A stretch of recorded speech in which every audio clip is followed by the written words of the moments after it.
Alright YouTube, it's time for the Occult, video 110, Chaos and Order Being Not at Odds. Some people have asked me to weigh in on the topic of specifically chaos magic itself, but before doing anything like that, I wanted to weigh in on the basic philosophical principle of order and chaos. Now, of course, if you're looking at pantheons, usually you'll find that there's a deity of each one, or generally speaking, a deity or various deities that represent aspects that would be roughly akin to order and chaos. Of course, you'd have the idea of like Hades and some of these, not necessarily negative deities within some of the antiquated pantheons. And you have like Zeus, who, other than spending most of his time transforming into animals and fornicating with people, is more of a lord of order, really. Then you have the fall of the Titans, which were sort of chaotic beings after a sort within the Bible. Of course, you have the Nephilim, or I should say within the non-canonical works that Christians occasionally believe in anyway, while forsaking others. You'd have like the Nephilim, the giants, and so forth, causing all sorts of problems, and then Jehovah has to solve these issues. So chaos and order, I believe, are a false dichotomy. I see them as complementary. But within most spiritual systems, they're not. Even in fictional systems, you have Zamorak and Saradomin and RuneScape or something like that. They're usually personified by beings that, in many cases, they war directly, they fight directly. Why, though, is it not a complementary system? If you were to have nothing but order without chaos, you'd have nothing but stagnation. If you have nothing but chaos without order, then you have a nonsensical arrangement in which existence itself ceases to have any real meaning. They both have to exist. What people see as degradation, entropy, and disorder, chaos in general, versus the opposite, which the building up of something, from composite parts or something of that nature, order in general, really are part of a cycle. They're part of an ongoing process. For instance, when you're born, you are absorbing material from around you and comprising it into your physical form. When you grow older, you begin to degrade. Of course, you die, and then you dissolve away. But in that entropy of the physical body, the human body being degrading, rotting away, as it were, falling apart, dissolving, other order is being created. Specifically, let's say I go out and die in the woods. Let's say I have a heart attack 30 years ago and I just lay there under a tree for a week before they find me. I'll be badly degraded at that point. I'll be past bloating. I'll be all discolored and falling apart, turning into slime, basically. Mushrooms and insects and all of these things will have essentially picked much of my organic composition apart and recycled it into their bodies. They will then die. Something else comes along and absorbs them. What we call disorder in an organic sense is not really disorder. It's the disorder of one discrete life form, or one thing, and the creation of new order. If I knock, for instance, let's say I stack up a pile of bricks, nice and orderly. I've just created something that's order. It represents order. I've created a wall. I've created a tower. Now let's say I take a hammer and start knocking it down. Well, now it's disorderly, but I can rearrange it. It was in a static position, sitting there slowly degrading over time. Over thousands of years, it would more or less cease to exist. Perhaps I'm arranging it into a more long-standing form or something of that nature. That is, before you understand the tenets of occultism as it relates to the creation of change into order or change into chaos, the destruction of something, the creation of something, an idea, a being, whatever it happens to be, you have to understand first and foremost that these are not really warring opposites. They're simply parts of an ongoing cycle.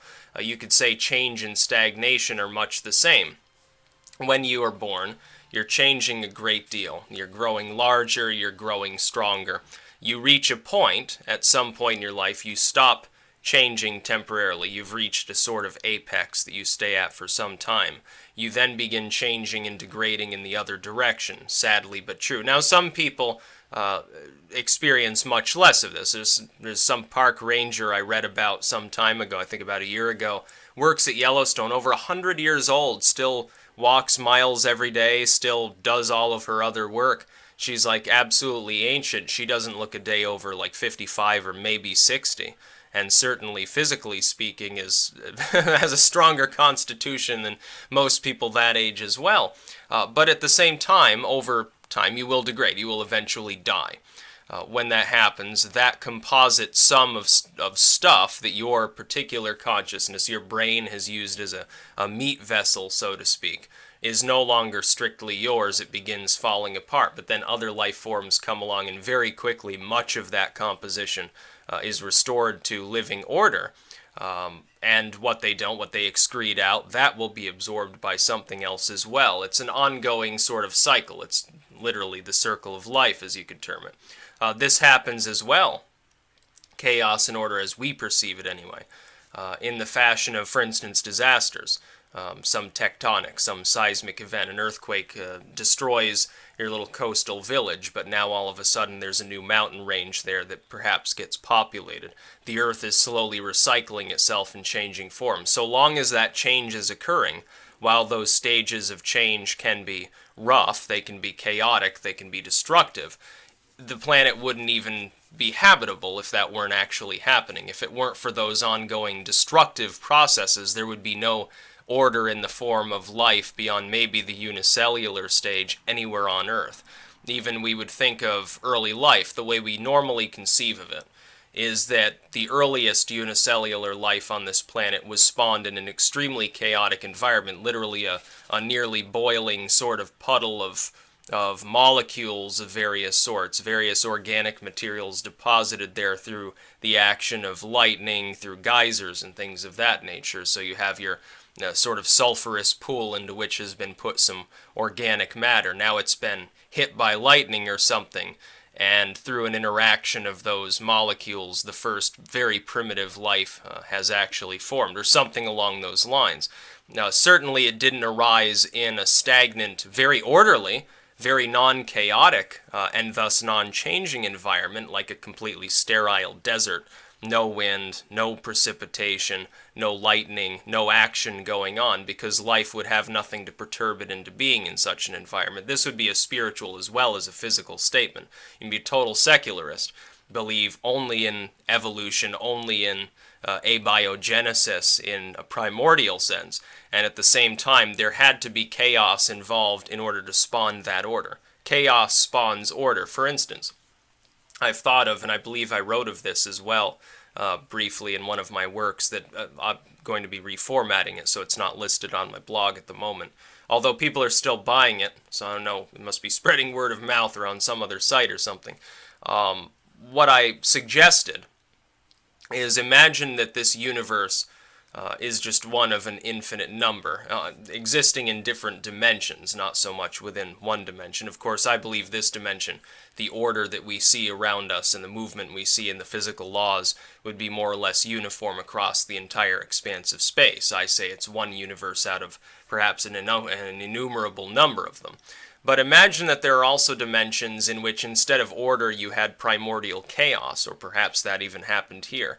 At some point, if you sort of think of it in mathematical terms, at some point within all of those massive numbers of very chaotic equations, something will sync up and at least seemingly create order. Perhaps that's the point of creation, some sort of strange mathematical process that in any given region of space would be extremely unlikely, but will eventually happen because you have an infinite amount of calculations of chaos being made, something like that.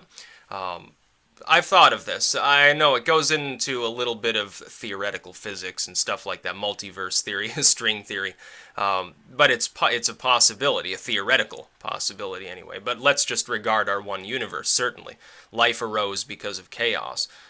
It didn't arise because of primordial order. That would be the spiritual argument of maybe a Christian, but certainly, if you believe that that God of yours is acting through physical processes, that required chaos. It didn't require order. It required literally an apocalypse sort of scenario of an early Earth that's bathed in steam and chemicals, and lightning is raining down and things are moving around constantly. There's very little stability. That's where life came from. In a freakish, hellish environment. It didn't come out of some utopia. Even the Bible doesn't speak of such a thing. All of these things sort of originate before order is fully laid forth, even in the biblical sense. If you go back, humans are created out of all sorts of what we would consider sterile and sometimes disgusting ingredients by these various creative gods, out of poop, out of dust, mud, sand, and so forth, out of a pile of rocks, in some of these different traditions. It's the addition of chaos to more or less sterile material which is causing life to arise. That's even within a spiritual sense. So don't think of order and chaos as being at odds, as being opposites, as being at war with one another. This is how you know that these systems were simply man-made. They weren't divinely inspired, because man has made, in all of these spiritual instances, the most terrible of mistakes, which is to create a false dichotomy out of processes that complement one another. They're not at war with one another. They have to coexist. You can't have the arrival of human order or biotic order in any sense unless you had chaos to begin with. If you had no change, if you had just order and sterility, it wouldn't have arisen. Indeed, even the spark of life given to non-living material by some sort of deity would be a form of chaos.